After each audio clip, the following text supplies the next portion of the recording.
and many of you, and I went through this too, you're keeping score on your emotional commitment to a trade.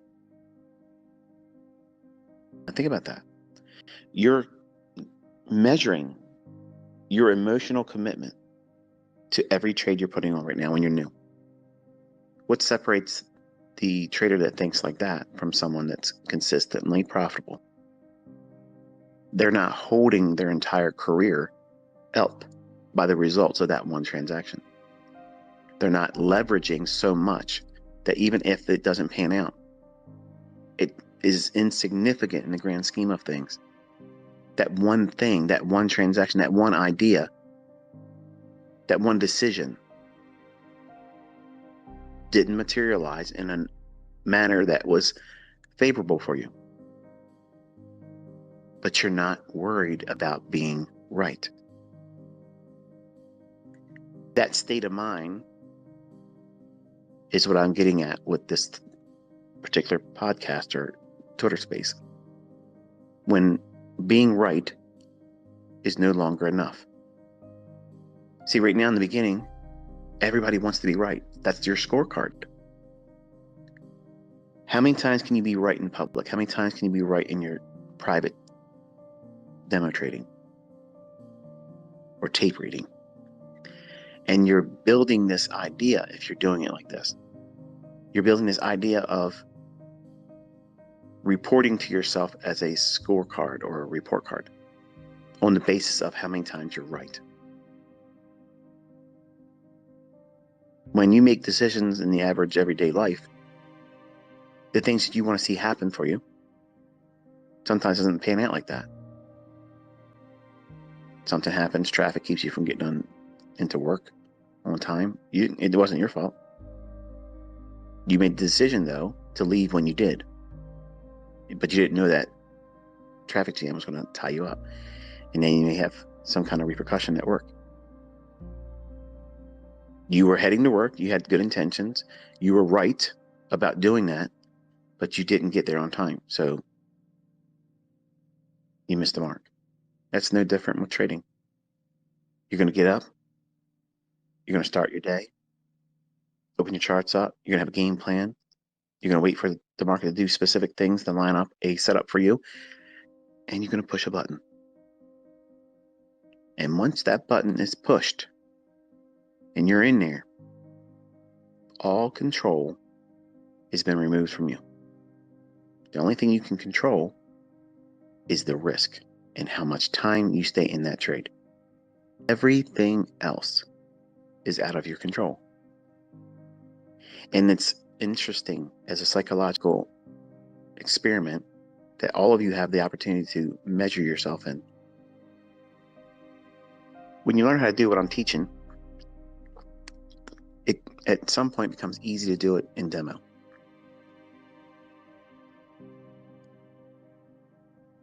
You get confident that you can do it consistently.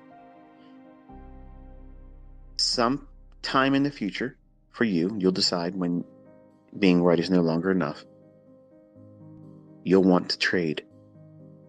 You'll want to do a funded account, or you'll want to speculate with your own live funds. And when you push the button then, you don't have that blank void of, if I'm wrong, I don't lose anything. Now you have, I got to be right. Because if I'm not right, I lose money. And now where's your mind focusing? You're worrying about the risk too much. There's a great deal of acceptance that's required for us to do this with real money. And that risk is, unfortunately, something you need to embrace. You can't shy away from it, because if you are shy to risk, you can't do this in live funds. And a lot of people discover that they can't do it without going through some kind of growing pains. And some of that is very long and arduous. It's just daunting to get through for some of you. But you have to be prepared for that being the case for you. because you're wrestling with wanting to be right again and not have that feeling of, if I'm wrong, it doesn't hurt. That's the reason why we teach to be completely bored. You shouldn't be excited about it. If it goes to your target, okay. I mean, are you going to work every day thinking, man, look at this. I got here again on time and I get to spend all these hours again for the man. I hope he appreciates me. No, of course not. It's just something that you do. It's a routine. But you need to make your trading just like that. And the only way you can get it like that is by completely desensitizing yourself to the outcome. Making it all about, am I following the rule? Am I following the protocol? Am I managing risk impeccably? Are you doing everything to preserve capital first and foremost? Because if you're doing that, and your model is rooted in sound logic and things that I've been teaching and proving that exist in Price Action Live, you have the best opportunity for you to submit to that process. And over time, this is why it's important, if you ever make the step or leap of faith into trading with a funded account or live funds in your own brokerage account, you start with a very, very insignificant amount of money.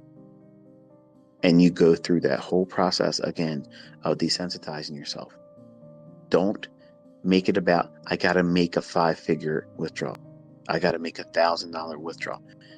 If you start putting time limits on your goals in something like this industry, it makes you impulsive. It ushers in fear of missing out and plain old-fashioned fear. You foster performance anxiety, and you don't realize it's going on, but you're doing it to yourself. So the reason why I teach the way I do is it gives you the best probability of finding yourself in that sweet spot mentally where you don't care what the outcome is going to be. You know what you're doing is rule-based. This is what time the market should be doing this. This is where the market should be gravitating towards, and this is the draw on liquidity. I'm submitting to that idea when I'm looking at the charts, and I'm waiting for something to be a catalyst that I've been studying for months and did back testing on. I see it, it makes perfect sense to me, and I know where to place my stop. I know when I would move my stop. I know when I'm going to take my first and second and third, if it's possible, partial. I'm also looking for the things that would negate the idea. What kills the trade idea? These are all things that you have to have understood. Just because you have been consistent here and there with demo, don't think that you are prepared to trade with a funded account or live funds. You're not. You have to be completely bored of the outcome. It's the same thing. You're doing the same thing over and over again. There's going to be a state of impatience because you'll get to this consistency stage where you can do demos and you're able to find it and do well with it. Very little drawdown. It goes to your targets and you're done. And you start forming these disciplined ideas about how many times you're going to trade per day or session, and then you're going to stop. No matter how good you feel like you're on the side of the marketplace, no matter how dialed in you feel, it's time to close and get up from the table, take your chips, cash them in, and come back tomorrow. But that's very hard because being right is addictive. Being right is what everybody wants to experience all the time. And they want to feel that consistently too soon. It's something you can't obtain quickly. You have to go through a process of submitting to back testing, studying old moves, tape reading, then demo trading, And all of that requires a great deal of patience that most of you don't have. I got patience, ICT. I was reading some of the comments before I started this Twitter space, and some of them were saying, I just started trading using what I learned from your 2022 mentorship. I just finished the last videos, and I'm going for my funded account next week. You're not ready. I don't want to take away your passion or your drive, but I do want to be a voice of reason. You are not ready. You're not.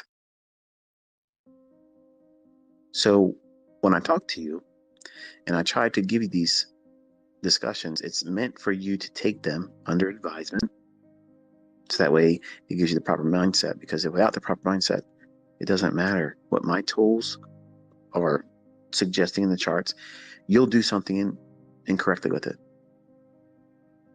And you may not have the discipline or the maturity to identify as your personal weakness, and not that these concepts are failing. In the beginning, it's going to be easy for you when you don't do something right. Oh, it's this that happened to me. It's that happened to me. It's because he didn't give me a clear idea how to use this. Well, if that's true, you should not have been taking any trades with it. You have to be completely 100% responsible. That's what a trader that's consistently profitable is. They own everything they do, the bad and the good, and they're not influenced by anything outside of them, whether it be another influencer online, another trader, somebody out there that seems to be doing better than you. And you'll develop these little mental challenges that you can be right more than someone else. And then your trading becomes a pursuit of, again, what? Being right. When being right is not what we're trying to do. It's a derivative of doing the right things, but our reasoning or the catalyst for us getting in the trade is not on the basis of being able to say, I'm right. I'm going to say that again so that way you understand what I'm referring to, because it's easy to hear it and go in one ear out the other. When we start trading, even in demo, more so when you're trading with live funds, you are pursuing the pleasure, the stimuli that comes with being right.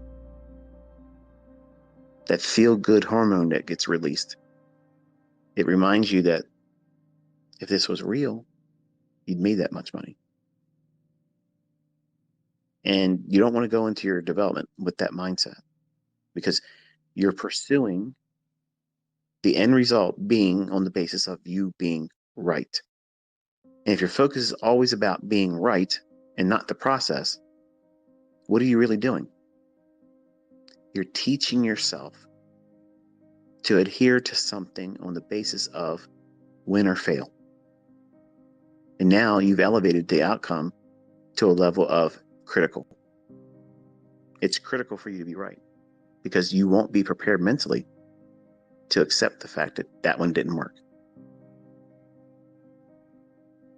And every single time I blew an account, it started right then, right at that moment, where I had a trade idea, I put the trade on, it looked good, and then ultimately ran against me on my stop. Okay. When I first was learning, it felt like the weight of the world was coming down on me.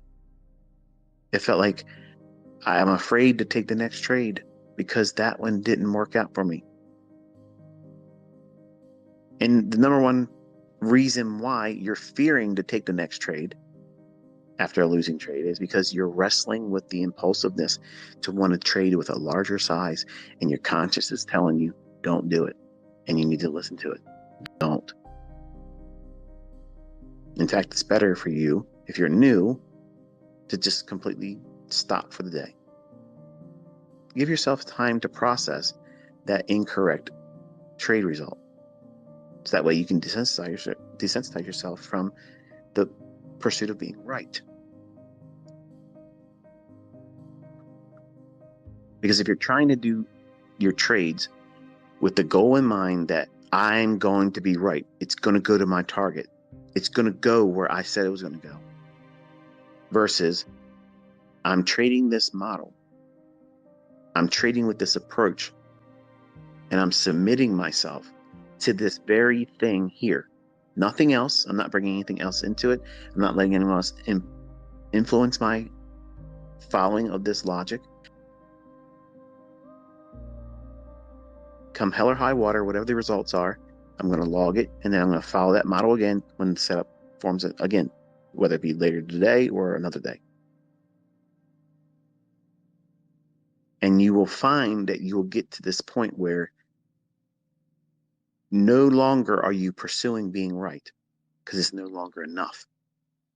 It's not going to be satisfying for you to just be right. You're going to be looking to do what? Be more precise, more accurate, less drawdown, less heat on your trades when you put them on, more confident